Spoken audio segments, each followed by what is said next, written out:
غير الله لا إله إلا الله محمد رسول الله صلى الله عليه وسلم। তো আমরা যেহেতু এখানে এসেই পড়েছি আমাদেরকে আল্লাহ পাক তার নবীর মাধ্যমে একটা ঘোষণা দিয়ে বলে দিয়েছেন যে হে নবী, আপনার উম্মতদেরকে বলে দিন, যখন কোনো মানুষ একটা মাহফিলে আসে, বসে, কিছু কথা শোনার জন্য চেষ্টা করে, ওই বান্দা যদি সে তার লাভ না বুঝতে পারে, লাভ না জানে, তাহলে দীর্ঘক্ষণ তারা বসে থাকবে না, তারা উঠে যাবে। এজন্য আল্লাহর নবী আমাদেরকে লাভ জানিয়ে দেওয়ার জন্য জিম্মাদারি দিয়েছেন। ছোট্ট একটা হাদিস বলে আমার আলোচনায় চলে যাব। আমরা যে এখানে বসলাম, বসার জন্য আল্লাহ তাআলা একটা লাভ আমাদেরকে দিয়েছে। দুনিয়ায় যত কাজকর্ম আমরা করি, সমস্ত কাজকর্মের কিন্তু একটা লাভ আছে আমাদের। পরের জমিনে কিসেন দিই আমরা, যে দিন শেষে যেন আমাদেরকে টাকা দেয়। ড্রাইভার পরের গাড়ি ভাড়া চালায়, দিন শেষে মালিককে কিছু টাকা দেয়, নিজের জন্য কিছু পারিশ্রমিক হয়। সবাই পরস্পরে কিছু লাভ খোঁজে। আমরা যে এখানে আসছি, এখানে আসার ব্যাপারে আল্লাহর নবী সাল্লাল্লাহু আলাইহি ওয়াসাল্লাম একটা লাভের কথা বলেছেন। মুসলিম শরীফের 6565 নম্বর হাদিসের মধ্যে হযরত জাবের রাদিয়াল্লাহু তাআলা আনহু একটা হাদিস বলেছেন, ক্বালা রাসূলুল্লাহ সাল্লাল্লাহু আলাইহি ওয়াসাল্লাম মাজতামা কওমুন ফি বাইতিন মিন বুয়ুতিল্লাহ ইয়াতলুনা কিতাবাল্লাহ ওয়া ইয়াতাদারাসুনা বাইনাহুম إلا نزلت عليهم السكينة وغشيتهم الرحمة وحفتهم الملائكة وذكرهم الله في من عنده সকলে বলি আল্লাহু আকবার। আমার নবীজি ঘোষণা করে, ও আমার উম্মতের দল, দুনিয়ায় যখন কোনো মানুষ এক জায়গায় কোরআনের তেলাওয়াত করার জন্য অথবা কোরআনের তাফসীর শোনার জন্য এক জায়গায় একত্রিত হয়, আমার আল্লাহ বলেন ইল্লা নাযালাত আলাইহিমুস সাকিনাহ, আমার আল্লাহ ওই মানুষের উপরে সাকিনা নামক প্রশান্তি বর্ষণ করে দেন। সুবহানাল্লাহ।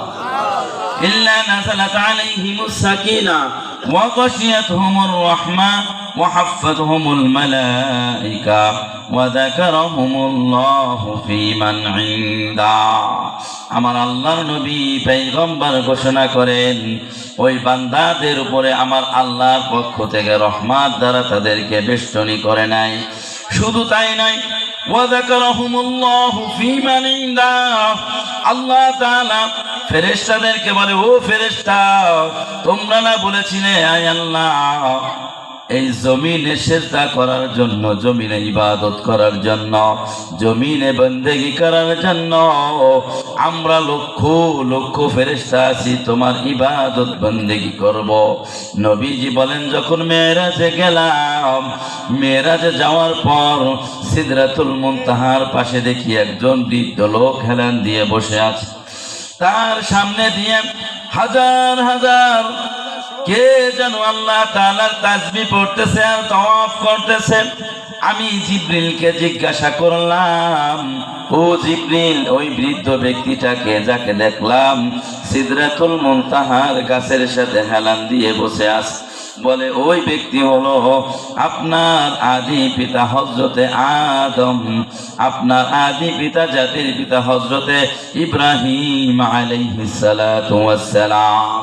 নবীজি বলে, আর দেখলাম লক্ষ লক্ষ মানুষ আমার আল্লাহর আরশের পাশে ঘুরতেছে, আরশে মুআল্লার মধ্যে ঘুরতেছে। এই লোকগুলো কারা? বলে, ইয়া রাসূলুল্লাহ, এই যে যাদেরকে দেখতে পাচ্ছেন লক্ষ লক্ষ, এরা এখানে তওয়াফ করার জন্য নিযুক্ত আমার আল্লাহ করে দিয়েছেন। বলে, প্রতিদিন এমন তওয়াফ হয় কিনা? বলে, না না, আপনি যাদেরকে দেখতে পান এই মানুষগুলো জীবনে একবার তওয়াব করে শেষ করবে, কিয়ামত হয়ে যাবে, তারপরেও এই মানুষগুলোর আর সিরিয়াল আসবে না। এত ফেরেশতা আল্লাহর ইবাদতের জন্য তৈরি করা আছে। আল্লাহ তাআলা বলে, ও ফেরেশতা, তোমরা বলেছিলা ইবাদত করার জন্য আমরাই যথেষ্ট, মানুষ জাতি সৃষ্টি করার দরকার নাই। কিন্তু আমার বান্দা কেন সৃষ্টি করলাম একটু যাইয়া দেখো। ফেরেশতারা বলে, আল্লাহ, আমরা মানুষেরা যেমন দুনিয়ার আসমান, দুনিয়ায় থেকে আসমানের তারকা দেখি, সূর্যগুলো মিটিমিটি করে জল, তারকাগুলো জ্বলে, ঠিক তেমনি ভাবে আসমান ওয়ালারা ফেরেশতারা আল্লাহ তাআলার কাছে এসে বলে, আল্লাহ, দুনিয়ার সব জায়গায় অন্ধকার, ওই রঘুনাথপুর গ্রামের মধ্যে কেন আলো জ্বলে? আল্লাহ বলে, ফেরেশতা, প্রশ্ন আমাকে করার দরকার নাই, যাও আসমান থেকে অবতরণ করো। হাদিসে আসছে, ওয়া ইউনাজ্জিলুল মালাইকা তাবকান আলা তাবকান মিনাল আরদি ইলাস সামাইদ দুনিয়া। আসমান থেকে আমার আল্লাহ বলে, ও ফেরেশতারা, দুনিয়ার সব জায়গায় অন্ধকার, ওই গ্রামে কেন আলো জ্বলে আমাকে এনে বলো, নতিজা জানাও, ফলাফল জানাও। ফেরেশতারা আসমান থেকে একজনের ঘাড়ের উপরে একজনে এইভাবে অবতরণ করতে থাকে, নামতে থাকে। হাদিসে আসছে, একজনের ঘাড়ের পরে আর একজনের ঘাড়ের পরে উঠতে উঠতে এইভাবে আমার আল্লাহর আরশে মহল্লা পর্যন্ত পৌঁছে যায়। আল্লাহ বলে, ও আমার ফেরেশতারা, দুনিয়ার সব জায়গায় অন্ধকার, ওখানে কি দেখলাম? বলে, আয় আল্লাহ, ওখানে দেখলাম আপনার কিছু বান্দা বসে আছে কোরআনের মাহফিল শোনার জন্য, আর আপনার একজন গুনাহগার বান্দা সবার সামনে বসে আলোচনা করছে। আমার আল্লাহ বলে, কেন বসে আছে? দুনিয়ার কোন লোভ লালসা আছে কিনা? বলে, আয় আল্লাহ, দুনিয়ার কোন লোভ লালসা নাই। বলে, কিসের আশায়? বলে, আয় আল্লাহ, আপনাকে আপনার দেওয়া জান্নাত পাওয়ার আশায়। কথা বলেন, জান্নাতের আশায় কিনা? জান্নাত পাওয়ার আশায়। বলে, আর কিসের আশায়? বলে, জাহান্নাম থেকে মাফ পাওয়ার আশায়। বলে, আর কিসের আশায়? বলে, আয় আল্লাহ, আপনার বান্দাদের মধ্যে একটা আফসোস আছে, বান্দা জান্নাতে যাওয়ার পর যে আফসোসটা থাকবে, সেই আফসোসটা হলো, মাওলা, আপনাকে ইউমিনুনা বিল গায়ব, আপনাকে না দেখিয়া ঈমান এনেছি, আল্লাহকে না দেখিয়া আমরা আল্লাহর উপরে ঈমান এনেছি। আমাদেরকে বলাও লাগে না আল্লাহর উপরে ঈমান আনার জন্য। আল্লাহ এক, আমার মালিক এক, আমার খুদা এক, আমার রব এক, আমার পালনেওয়ালা এক, এক বলে স্বীকার করেছি, আপনাকে দেখি নাই। আল্লাহ বলে, আমার বান্দা যদি ওখানে বসে থাকে মাহফিলের শেষ পর্যন্ত আর তওবা করিয়া খালিস দিলে চোখের পানি ছাড়িয়া এই মাহফিলের প্যান্ডেল থেকে বের হয়, আমি আল্লাহ ঘোষণা করলাম, আমার বান্দাদের নাম আমি জাহান্নামের খাতা থেকে কেটে দিব। শুধু তাই নয়, জাহান্নামের খাতা থেকে নাম কেটে দেওয়ার পর আমার বান্দার নামটাকে আমি জান্নাতি খাতায় উঠাইয়া দিব। আল্লাহু আকবার।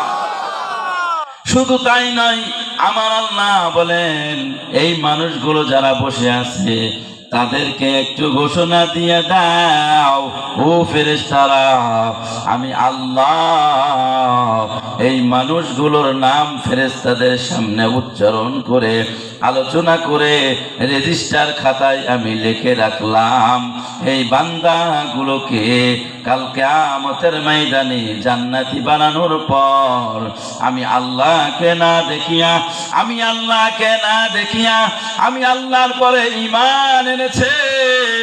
আমানতু বিল্লাহি ওয়া মালাইকাতিহি ওয়া কুতুবিহি ওয়া রুসুলিহি ওয়াল ইয়াউমিল আখির ওয়াল কদরি খাইরিহি ওয়া শাররিহি মিনাল্লাহি তাআলা ওয়াল বা'সি বাদাল মাউত।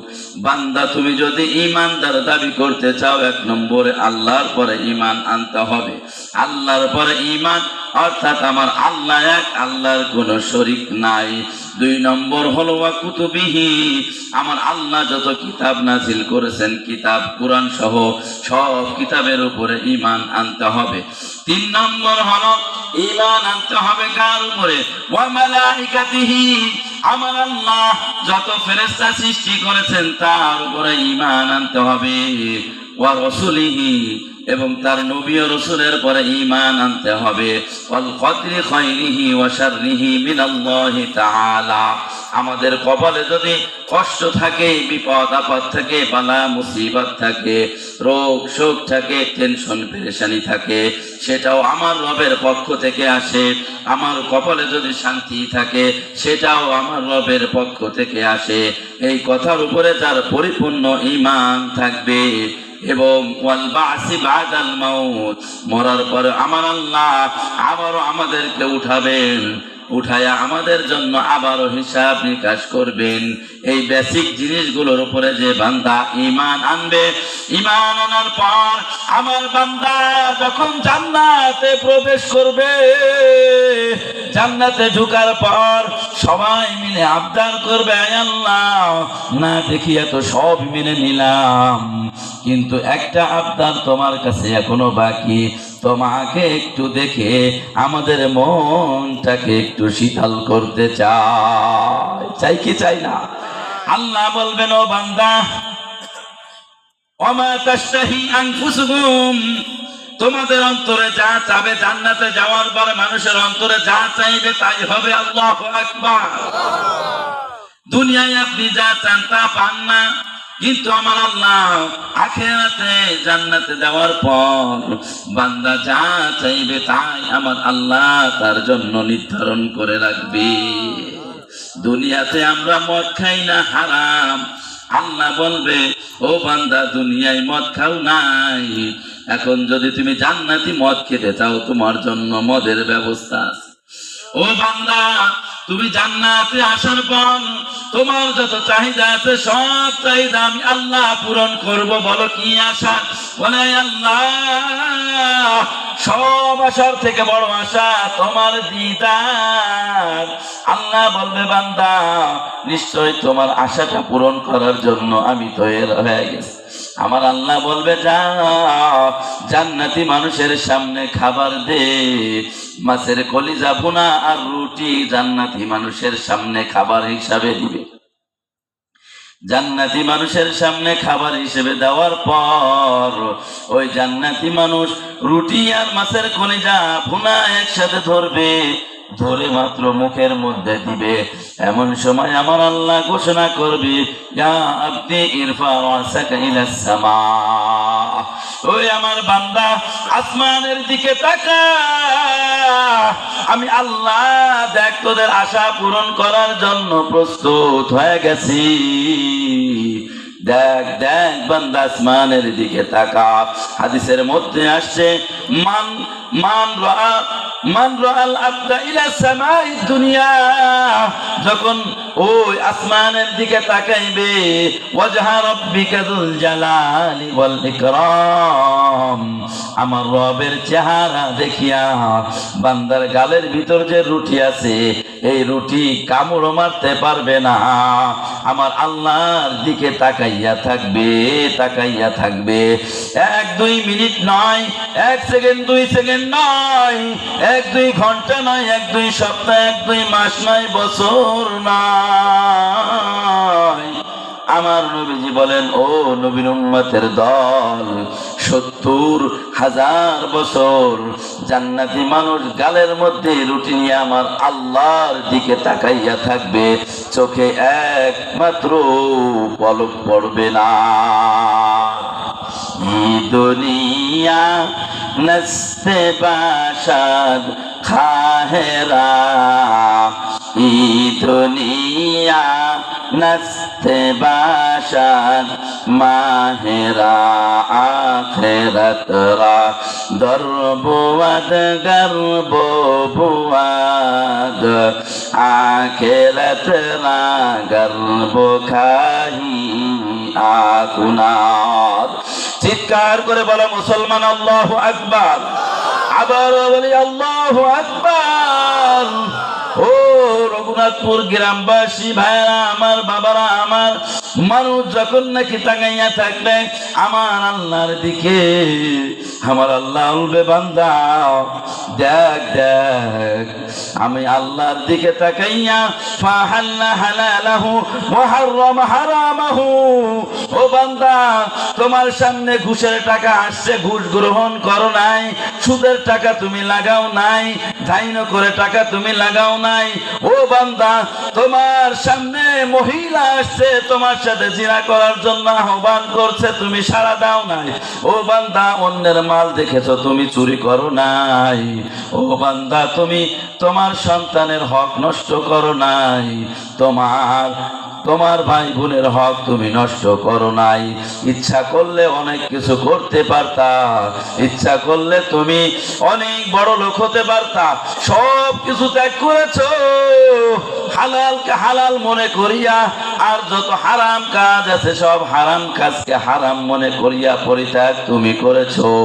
আমি আল্লাহ নিশ্চয়ই দেখেছি, আমি আল্লাহর চেহারাটা দেখিয়া দেখিয়া বান্দা তোর মনের আশাটা তুই পূরণ করে নে।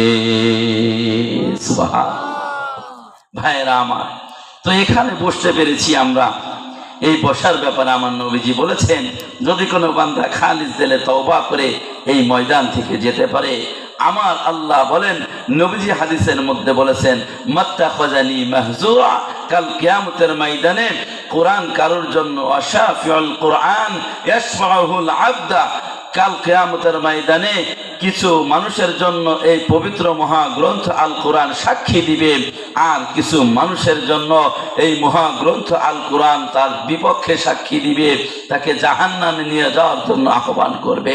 যে মানুষগুলো কোরআনের তেলাওয়াত করবে, যে মানুষগুলো কোরআনের নসিহা গ্রহণ করবে, যে মানুষগুলো তার জীবনটাকে কোরআন অনুযায়ী পরিচালনা করবে, নিজের জীবন, রাষ্ট্রীয় জীবন, সামাজিক জীবন, পারিবারিক জীবন, আন্তর্জাতিক জীবন, সমাজ, সমস্ত ক্ষেত্রে যে ব্যক্তি কোরআনকে প্রায়োরিটি দিতে পারবে, কোরআনকে প্রাধান্যতা দিতে পারবে, কোরআনকে গালেব বলে স্বীকার করবে, সেই মানুষগুলোর ব্যাপারে আমার আল্লাহ, আমার নবীজি ঘোষণা করে বলেছেন, এই বান্দা যারা তাদের জীবনকে এইভাবে পরিচালনা করতে পারবে, এই মানুষগুলোর জন্য কাল কিয়ামতের ময়দানে কোরআন সাক্ষী দিবে, আল্লাহ তোমার অমুক বান্দা আমাকে ছাড়ে নাই, অতএব আমিও তাকে ছাড়বো না। তোমার বান্দা আমাকে মুহাব্বত করেছে, অতএব আমিও তাকে মুহাব্বত করব। আয় আল্লাহ, তোমার বান্দা দুনিয়াতে আমার তেলাওয়াত করেছে, অতএব এখন আমি তার জন্য সাক্ষী দিব। আয় আল্লাহ, তোমার বান্দা তার জীবনটাকে কোরআন অনুযায়ী পরিচালনা করেছে, অতএব তাকে জান্নাতে না দেওয়া পর্যন্ত আমি কোরআন তার মাথার থেকে সরব না। বলি সুবহানাল্লাহ। কোরআন বলবে আবার কোন ব্যক্তির জন্য মাত্তাখাযানি মাহজুরা, কারোর জন্য বিপক্ষে সাক্ষী দিবে, বলবে আল্লাহ তোমার মহাগ্রন্থ আল কোরআন নাজিল করতে চেয়েছিলেন, লাউ আনসালনা হাযাল কোরআন আলা জাবালিন লারাআইতাহু খাশিআন মুতাসাদ্দিআন মিন খাশিয়াতিল্লাহ ওয়া তিলকাল আমসালু নাদরিবুহা লিন-নাস। আমার আল্লাহ কোরআন নাযিল করার পর ওই কোরআনকে আমার আল্লাহ বললেন, ও কোরআন যাও ফেরেশতারা পাহাড়ের কাছে যাও, পাহাড়কে যে বলো তোমার উপরে আমার আল্লাহ কোরআন নাযিল করতে চাই, পাহাড়ের উপরে নাযিল করতে চাই। পাহাড় বলে না না, এত ওজন আলা কোরআন আমি সহ্য করতে পারবো না। আল্লাহর কাছে ফেরেশতারা এসে বলে, আল্লাহ পাহাড় অস্বীকার করছে, বলে যাও ওই আসমানের কাছে যাও, আসমানকে বলবে, ও আসমান তোমার উপরে আল্লাহ তাআলা কোরআনকে নাযিল করতে চাই। আসমান বলবে না না, এই কোরআনের যে ওজন আমি সহ্য করতে পারবো না, আমার উপরে যদি নাযিল হয় এই সাতবক আসমান জমিনে মুহূর্তের মধ্যে ধসে পড়ে যাবে, কিয়ামত সংগঠিত হয়ে যাবে। আমার আল্লাহ নবীজি ফেরেশতারা বলে, আয় আল্লাহ আসমান অস্বীকার করছে, জমিন অস্বীকার করছে, পাহাড় পর্বত অস্বীকার করছে, সমুদ্র নদী অস্বীকার করছে। আল্লাহ সবাই অস্বীকার করার পর আপনার মহাগ্রন্থ আল কোরআনের এখন কি অবস্থা হবে? আমার আল্লাহ মিটি মিটি হাসে আর বলে, ও ফেরেশতারা, আইন্না কাইদি মাকিন, আমার চালাকি তোমরা জানো না, আমি আল্লাহর মনের মধ্যে যা আছে তোমরা তা বোঝো না। কারণ হলো এই মহাগ্রন্থ আল কোরআন স্পেশাল অফার। এটা কোনো পাহাড়ের জন্য আমি আল্লাহ বানাই নাই, এটা কোনো নদীর জন্য বানাই নাই, এটা কোনো আসমানের জন্য বানাই নাই, এটা আমি আল্লাহ স্পেশাল একটা মানুষের সিনাই দেওয়ার জন্য বানিয়েছি। যে সিনাটা একবার দুইবার নয়, তিনবার আমার আল্লাহর রহমতের পানি দ্বারা বুকটা চিরে ফিরে ভিতরটা সুন্দর করে পরিষ্কার করে রেখে দিয়েছি। আমার এই কোরআন নাযিল করব আমার এতিম নবী, দয়ার নবী, মায়ার নবী, আকা নামদার মদিনা, তাজদার মদিনা, আহমদ মুস্তাফা মুহাম্মদ মুজতবা, সরওয়ার দু আলম, সাইয়্যিদুল আলম, সাইয়্যিদুল আজম, সাইয়্যিদুল আরবি ওয়াল বাশার। আমার নবীর নামটা সবাই মুখ দিয়ে একটু উচ্চারণ করে বলেন, নবীর নামটা কি? মুহাম্মাদুর রাসূলুল্লাহ সাল্লাল্লাহু আলাইহি ওয়াসাল্লাম।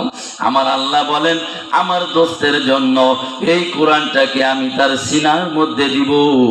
এই কোরআনটা আমি স্পেশাল করে তার জন্য রেখে দিয়েছি। সুবহানাল্লাহ।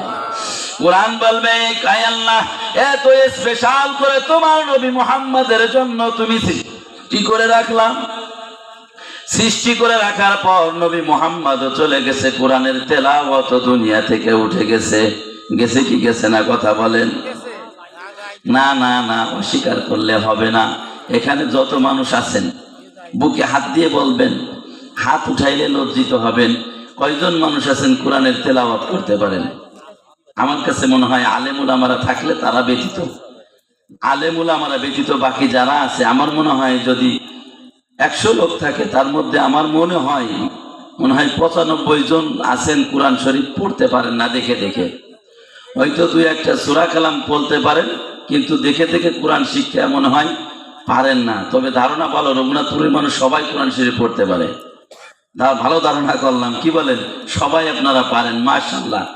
আপনাদের জন্য না, কিছু মানুষের জন্য কোরআন বলবে, মাত্তাখাযানি মাহজুরা, আয় আল্লাহ, তোমার কিছু বান্দা এত আদর করে মোহাব্বত করে তোমার নবীর জন্য স্পেশাল একটা কোরআন তুমি সৃষ্টি করেছিলে, নবীজি চলে গেছে, যাওয়ার পরে এই বান্দারা কোরআনের তেলাওয়াত ছেড়ে দিছে, কোরআনের আর তেলাওয়াত তারা করে না। বাস্তব কথা বলতেছি। অনেকের বাড়িতে দেখবেন কোরআন শরীফ যে আলমারিতে রাখা, সেই আলমারিতেই এখনো আছে, ওই কোরআন শরীফ আর ধরার সময় হয় না।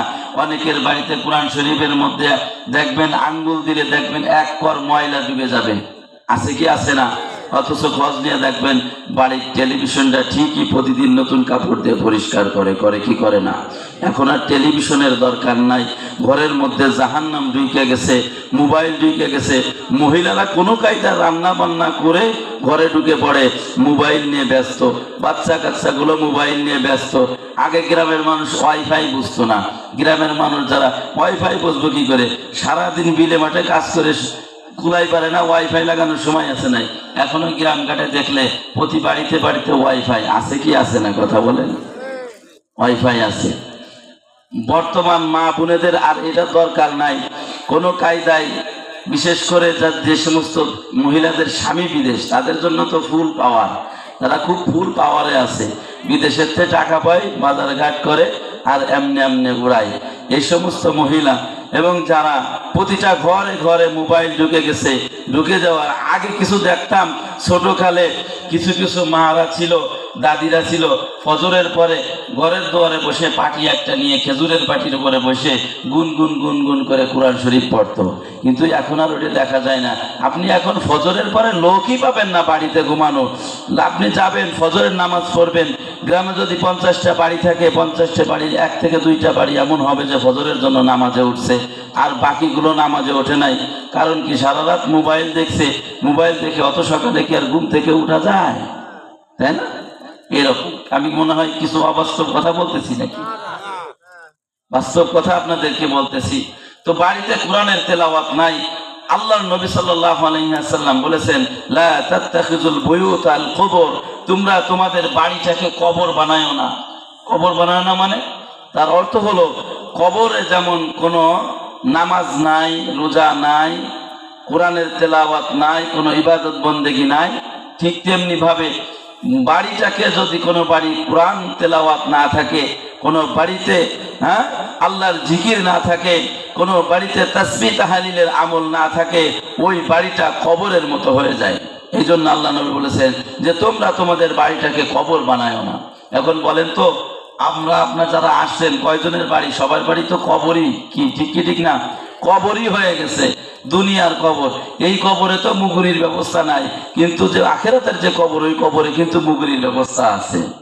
কাল কিয়ামতের ময়দানে কোরআন বলবে, মাত্তাখাযানি মাহজুরা, আয় আল্লাহ আমাকে পরিত্যাগ করেছিল তোমার অমুক বান্দা, অতএব তাকে যতক্ষণ পর্যন্ত তুমি শাস্তি না দিবা, ততক্ষণ পর্যন্ত আমি তার বিরুদ্ধে আমি সুপারিশ করতেই থাকবো, তার বিরুদ্ধে আমি অভিযোগ করতেই থাকবো। বলেন নাউজুবিল্লাহ।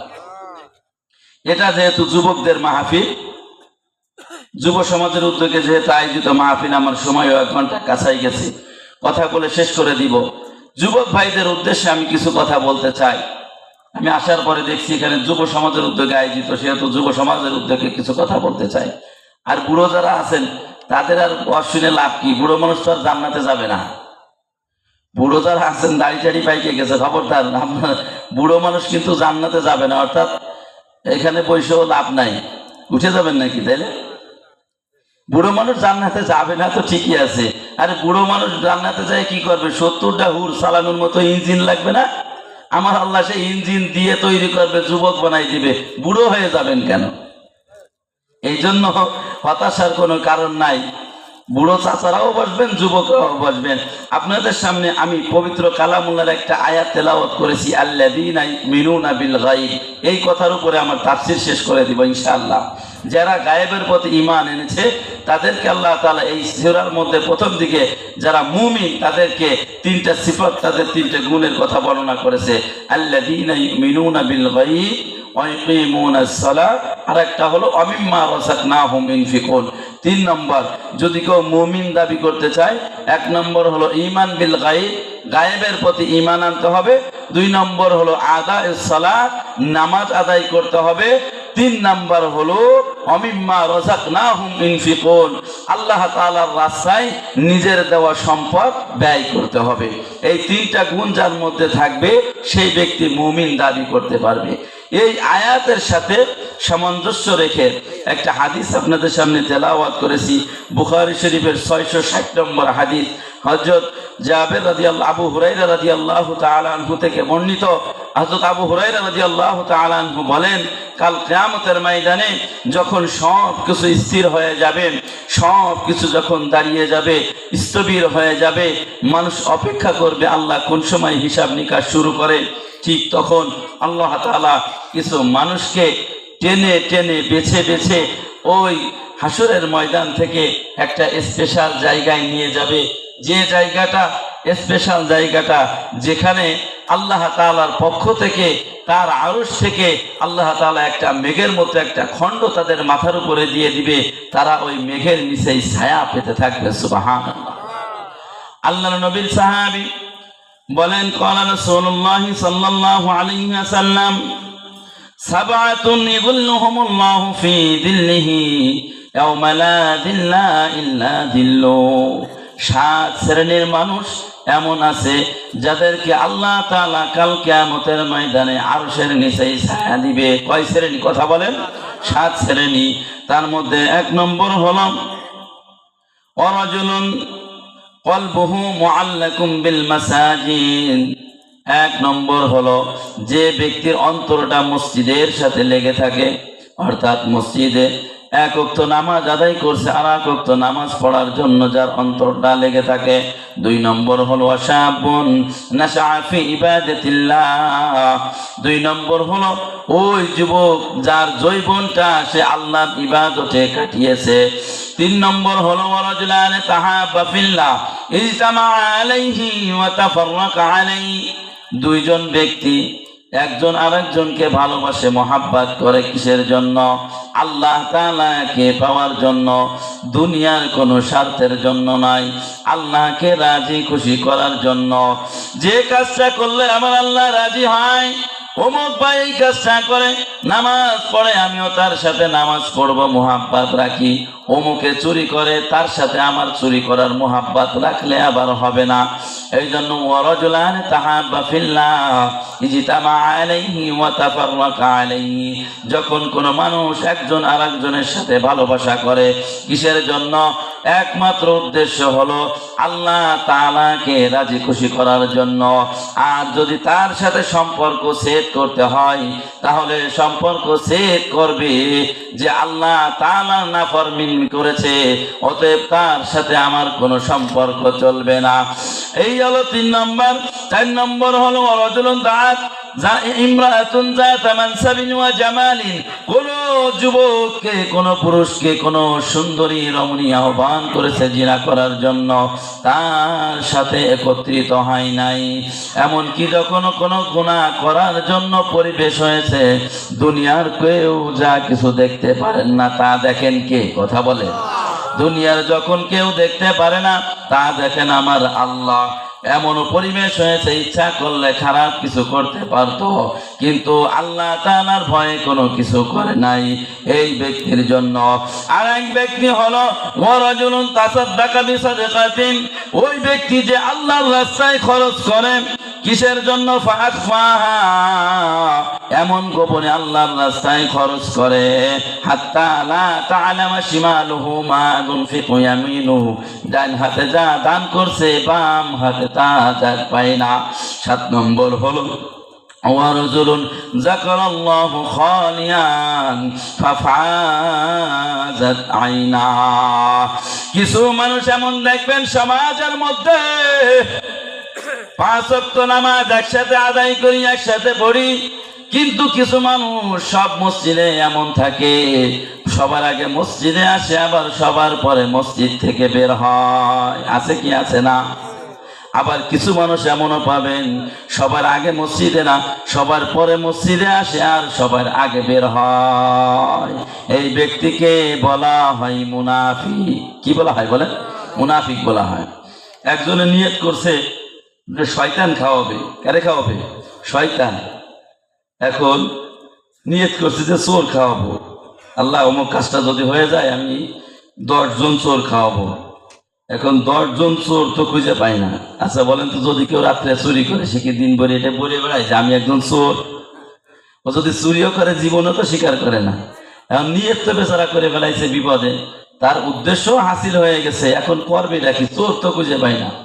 ঘটনাক্রমে একজনের সাথে দেখা হয়েছে। দেখা হওয়ার পরে কয়, কি ব্যাপার দোস্ত, দেখতেছি মনটা খুব মলিন, কাহিনী কি? কয়, কাহিনী হলো যে আমি তো নিয়ত করছিলাম চোর খাওয়াবো, কিন্তু চোর তো পাই না। কয়, কোষটা কি? চোরের অভাব আছে না এই দেশে। কয়, কিভাবে কেমনি কি একটু বুদ্ধি দে, বোঝা। কয় কি যে শোন, আমাদের ইউনিয়নে, এটা আপনাদের কোন ইউনিয়ন? সিংহাসনপুর, পুরুলিয়া ইউনিয়ন। আপনাদের ইউনিয়নের কথা বললাম না, আপনাদের ইউনিয়নের কেউ চোর নাই, সবাই ভালো। অন্য ইউনিয়নের কথা বলতেছি। নিয়ত করছে, কয় যে কারে তোর ইউনিয়নে ওয়ার্ড আছে কয়টা? কয় ওয়ার্ড আছে তো 10টা। তা কয় 10 ওয়ার্ডে মেম্বার আছে কয়টা? কয় মেম্বার আছে 10টা। কয় আর কয় কি যেটা কাজ করে মেম্বারকে দাওয়াত দিবি, 10 মেম্বারে দাওয়াত দিবি। কয় দোস্ত 10 জনের দাওয়াত দিলে 12 তো করে না। কয় 12 হবে না, ওই চেয়ারম্যানকে দাওয়াত দিবি, ওই চেয়ারম্যান একাই 2 জনের সমান। কয় ঠিক আছে, দাওয়াত দিছে। এখন জীবনে কোনোদিন ওর বাড়ি কেউ হাত ভিজাইতে পারে নাই, এত কৃপণ মানুষ। এখন যখন মেম্বারকে দাওয়াত দিছে, গ্রামের মানুষের মধ্যে একটা হিড়িক পড়ে গেছে, ওরে বাবারে বাবা, কাহিনীটা কি? এ তো জীবনে ওর বাড়ি হাত ধোয়ার মতো কোনো লোক নাই যে হাত ধুইছে বলে মনে হয় না। এ আছে কি আছে না? আমরা অনেকে আছি, বাজারে যাই, সন্ধ্যা হলে চার দোকানে যাই, যাওয়ার পরে খালি ঘুরি, পকেটে বাড়ি থেকে চাচির কাছে 20 টাকার নোট একটা নিয়ে গেছে, যায় খালি টাকা দেয় এর পকেটে থই, আবার খোঁজে যে কেউ আসে না দুই একটা চাটা খাওয়াবে। যদি চাটা খাওয়ায় ওই আর 20 টাকা আর বের করে না, ওটা আবার পকেটে করে আইনে চাচিরে জমা দিয়ে দেয়। যাক আজকে চা আমাকে খাওয়াইছে, আজকে আর 20 টাকা লাগতেছে না, আবার কালকেরা দিও আবার। এইরকম পরখানেওয়ালা কিছু লোক আছে কি আছে না কথা বলে? তো এই যে পরখানেওয়ালা, ও জীবনে ওর বাড়িতে কোনোদিন কেউ হাত ধুতে পারে নাই। তো এখন যেহেতু দাওয়াত দিছে, মেম্বাররা সবাই মিলে কয় কি ব্যাপারটা কি, ওর জীবনে ওর বাড়িতে তো কোনোদিন খাওয়ার আয়োজন করে না, এখন কাহিনী কি? খাওয়ার আগে জিজ্ঞাসা করতেছে, কয় কি যে ভাই আগে খাইয়ে নেন তারপরে বলবো, এর আগে বলা যাবে না, খাওয়া টাওয়া শেষ। এখন মেম্বাররা কয় কাহিনীটা কি একটু বলতো দেখি। ওই কাহিনী হলো এটা, আমি গত 2 বছর আগে নিয়ত করছিলাম চোর খাওয়াবো, কিন্তু চোর খুঁজে পাই নাই। তা আমার একজন বুদ্ধি দিয়েছে যে ইউনিয়নে যত মেম্বার আছে এই মেম্বার গুলোরে দাওয়াত দে, ওরা হলো সব থেকে বড় চোর। কথা বলেন ঠিক কি ঠিক না? এখন চেয়ার মেম্বাররা মিলে সবাই মিলে কয় আরে আল্লাহ বাসটা তো ভালো মতোই দিলি, খাওয়ার আগে দিলি না তাহলে আমরা পলাতাম, খাওয়ার পরে দিলি। এখন যাই হোক কয় কি যে আমরা তো 10 জন, তুই তো নিয়ত করছিস 12 জন। কয় কি কেন? ওই যে দেখো না চেয়ারম্যান পেট বসাই দিয়ে খাচ্ছে, ওই চেয়ারম্যান একাই 2 জনের সমান। কথা বলেন ঠিক কি ঠিক না? মসজিদের জন্য পায়খানা সিঁড়ি দেশে চারি আছে না, 3টে চারি দেশে। এখন মেম্বার কি করছে, সে চারি খাই বেলাইতেছে সবাই। চারি তো খাইছে, চারির সাথে রড ফট আছে তাও খাই বেলাই যায়, তাই না? কথা বলে তাল ফিটের মতো গিলে খাই বেলাই যায় সবাই। এইরকম পরখানেওয়ালা মেম্বার আছে কি আছে না কথা বলেন? চোরের দিন শেষ করতে হবে, চোরের রাজ্য শেষ করতে হবে। দীর্ঘ 15টা বছর ধরে কি পরিমাণে চুরি আর লুটপাট করছে। হ্যাঁ, আজকে যারা ধানমন্ডির 32 নম্বর বাড়ি ভাঙ্গা নিয়ে যারা মায়া কান্না করতেছে, এই সমস্ত মানুষগুলোর মায়া কান্না দীর্ঘ 15টা বছর ধরে কি হয়েছে আপনারা জানেন না? স্বয়ং 32 নম্বর জাতির পিতা বঙ্গবন্ধু শেখ মুজিবের বাড়িতে আপনারা যারা মোবাইল চালান দেখতে পারবেন, শত শত আয়না ঘর পাইছে। আজকেরা দেখলাম অনেক জায়গায় রক্তের থুকা থুকা জায়গায় জায়গায় পড়ে আছে, অনেক জায়গায় জুতা পড়ে আছে, অনেক জায়গায় রশি পড়ে আছে, অনেক জায়গায় জামা ছিঁড়া জামা পড়ে আছে। কি হয়েছে ওখানে? ওখানে কি হয়েছে বুঝতে পারতেছেন না? না জানি কত মায়ের বুক খালি হয়েছে, না জানি কত মানুষের আত্মচিৎকার ওখানে হয়েছে, না জানি কত মায়ের সন্তান চিৎকার করেছে পানি খাওয়ার জন্য, একটু পানি দাও হয়তো বা তার কপালে পানি জোটে নাই। না জানি কত মায়ের বুক খালি হয়েছে, না জানি কত সন্তান এতিম হয়েছে, কত সন্তান। ওই যে নরসিংদীর ইলিয়াস জানেন না, খুন করছে সেনাপ্রধান, তৎকালীন সেনা র্যাবের যে প্রধান ছিল, হত্যা করেছে। প্রধানমন্ত্রীর কাছে আসলে আরেক মায়া কান্না, মেয়েটাকে